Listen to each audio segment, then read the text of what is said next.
Hello అండి, నా పేరు మహతి. నేను ఇప్పుడు చెప్పే కథ ఎల్ఆర్ స్వామి గారు రాసిన రహస్యం. ఈ కథ 17 మార్చ్ 2024న సాక్షిలో ప్రచురింపబడింది.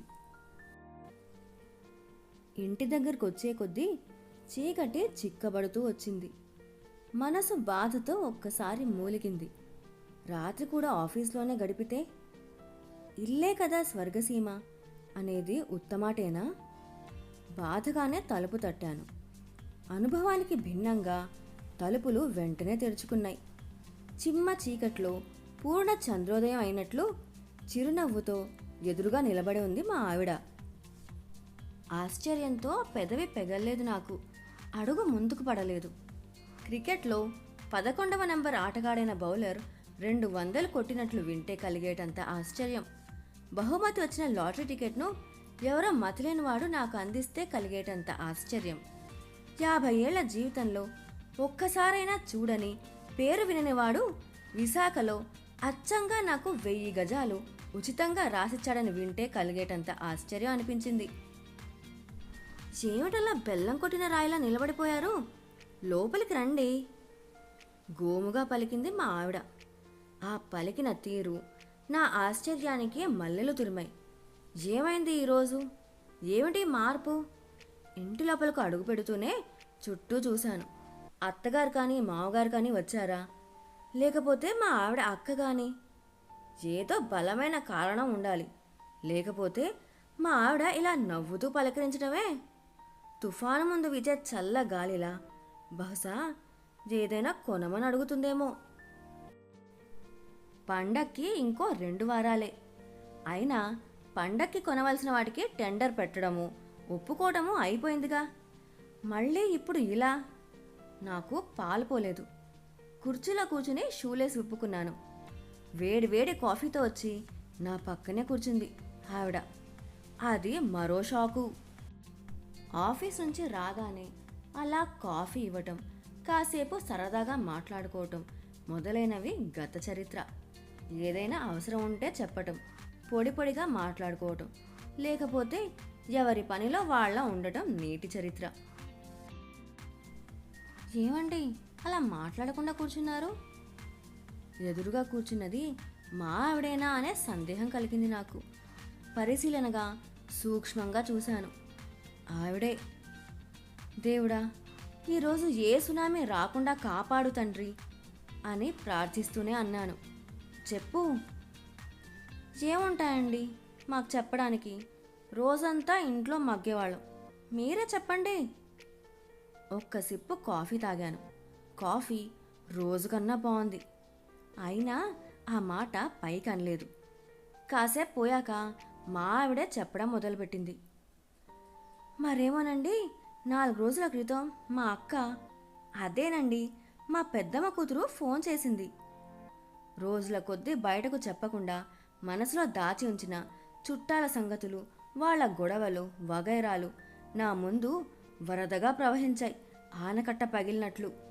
సంవత్సరాల క్రితం గమనించిన ఆమెలోని చలాకీతనం, మాట తీరు, పునర్జన్మ ఎత్తినందుకు కొంత సంతోషించాను. ఆ మాటలు వినటం పోను పోను ఇబ్బంది అయినప్పటికీ. అసలు సంగతి మర్చిపోయానండి. సాయంత్రం బజ్జీలేశానండి. హఠాత్తుగా లేచింది. ఆఫీస్ నుంచి ఆకలితో వస్తారని. ఇదొకటా మనసులో అనుకున్నాను. వైశాఖంలో వాన చినుకులా మా ఆవిడ సాయంత్రం టిఫిన్ చేయడం కూడానా? ఇంటికి వచ్చి ఆకలిగా ఉందని చెబితే బయట తినలేకపోయారా అని అంటుంది. టైం చూసావా? 9 దాటుతోంది. ఇప్పుడు బజ్జీలేమిటి? అన్నంలో తినేస్తాను అంటూ లేచాను. ఫ్రిడ్జ్ నుంచి తీసిన చలి విరగని కూరలు తినే బదులు సాయంత్రం చేసిన బజ్జీలు బెటర్ అనుకున్నాను. కానీ మరో షాక్ ఇచ్చింది మా ఆవిడ. వెచ్చవెచ్చగా చారు, కూర వడ్డించింది. ఇదేమిటే ఈరోజు ఇలా షాకుల మీద షాకులు ఇస్తున్నావు? వేడివేడి వంటలు. ఏదో నేనెప్పుడూ మీకు వేడివేడిగా వండి పెట్టనట్లు. ఆవిడ ముఖం ఎర్రబడింది. పోనీలే, అయినా ఈరోజు ఈ మార్పు ఏమిటి? ఏదో ఉంది, కారణం చెప్పు. ఏం టెండర్ పెడుతున్నావు? మరీ బాగుంది మీ మాట. ఏదైనా కొనాలని అడిగే ముందే మీకు నేను సేవ చేస్తున్నట్లు, లేకపోతే చేయనట్లేనా? అలా అనలేదే నేను. ఇంతకు నా బడ్జెట్లో వచ్చే వస్తువే అడగాల్సిమా? హెచ్చరించాను. 10,000 పెట్టి పండక్కి పట్టు చీర కొన్నాను. అందువల్ల చీర టెండర్ పెట్టదు. మరింకేం అడుగుతుంది? నేను ఆలోచనలో పడ్డాను. హఠాత్తుగా గుర్తొచ్చింది. పండక్కి బోనస్ వస్తే ఒక వజ్రపు ముక్కు పుడక కొనమని అడుగుతోంది. ఇంకా బోనస్ సంగతి తెలియదే అన్నాను. అది కాదండి. ఒక్క నిమిషం మాట్లాడలేదు మా ఆవిడ. ఏమండి? మళ్ళీ గోముగా పిలిచింది. చెప్పు. నా సెల్ ఫోన్ పోయిందండి. ఓ, అదా సంగతి. అందుక ఈ మార్పు. సెల్ ఉంటే సెల్ చెవికి అంటించుకుని రోజంతా మాట్లాడుతూ గడిపే మావిడకి సెల్ పోయేసరికి భర్తతో మాట్లాడాలని, వంట చేయాలని గుర్తుకొచ్చిందన్నమాట. ఎక్కడ పోతుందే? నువ్వే ఎక్కడైనా పెట్టి మర్చిపోయి ఉంటావు. బాగా వెతుకో. అంతా వెతికానండి. మా ఆవిడ దీనంగా నా వైపు చూస్తూ అంది.